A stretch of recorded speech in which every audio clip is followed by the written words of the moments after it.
কি হচ্ছে এখানে? ইন্সপেক্টর সাহেব, ধরেন তো এটারে। কি করতেছো তুমি এখানে?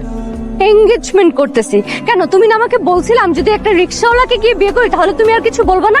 এর জন্য আমি ওকে বিয়ে করতেছি। নাজলি, তুমি কি বিয়ে করার জন্য কোনো ভালো ছেলে খুঁজে পাও না? উনি তো কোনো রিক্সা চালক না, উনি তো এই অটো রিক্সার এই অবৈধ ব্যাটারিগুলো আর আমদানিকারক। এখানে যতগুলো রিক্সা দেখতেছো এই সবগুলো মালিক উনি, এমনকি এই সবগুলো অবৈধ ব্যাটারি মালিক উনি। ওনার তো খবর আছে আজকে। এই, তুমি একটা কথা বলো তো, কি কথা?